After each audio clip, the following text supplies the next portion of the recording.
Hey, Scott Machine Gun Dale, welcome back to the channel. I have been looking for a P-89 Ruger.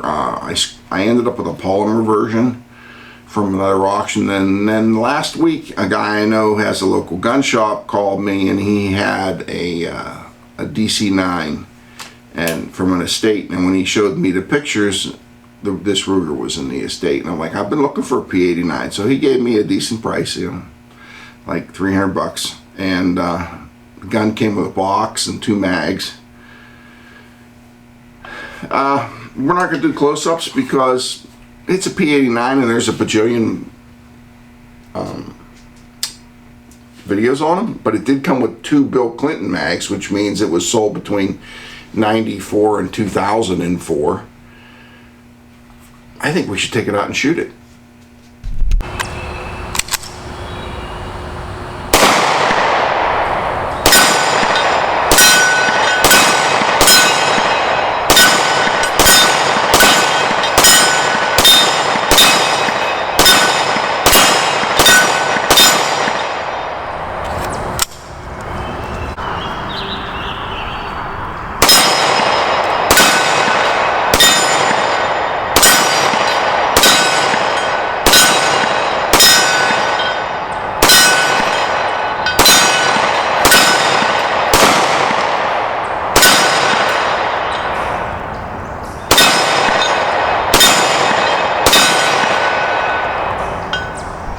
Hey, you just saw us shooting the P-89. We missed doing the outro, so if you notice our shirts change, it's shit happens.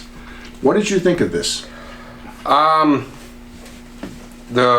a Ruger. The P-89, it was pretty serviceable. I felt like it was a little bit on the clunkier side in my hand. I really like its magazine release.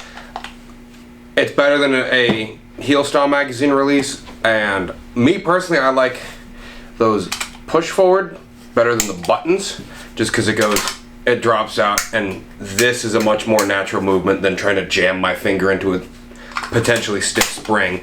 So that's good. It's got a manual decock. I like that and don't like it at the exact same time.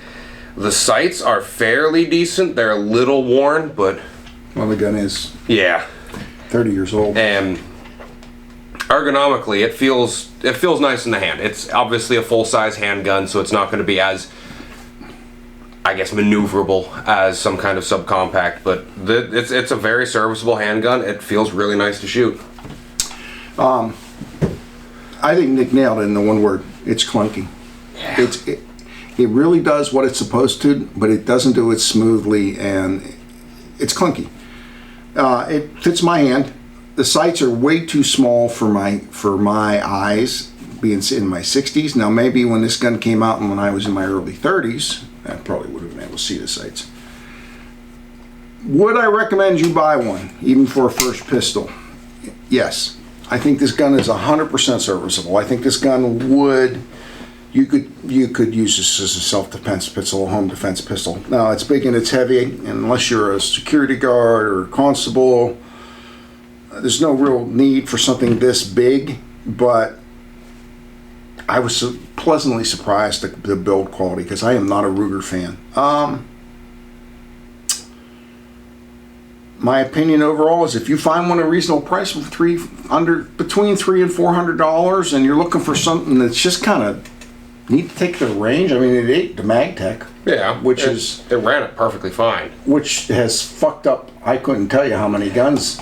A lot of really expensive, well-performing guns. Yes, the MagTech is just a little bit underpowered, and I think the rims are a little too thin. I think that's why the high power jumps off, the extractor jumps off on the Belgian high power, but not on the Turkish high power. Overall, this gun is worth having. It's a piece of American history. It's not expensive. The magazines are expensive, but my understanding is now that Metgar makes magazines for these, so you can get Metgar mags. They're good mags. And you know what? If you're going to teach a young person how to shoot a double single, this might be the place to start, because you got $300 in this instead of $600 or $800 in a used SIG or a used Beretta. Good choice. Good piece of American history. Thanks for coming to the channel.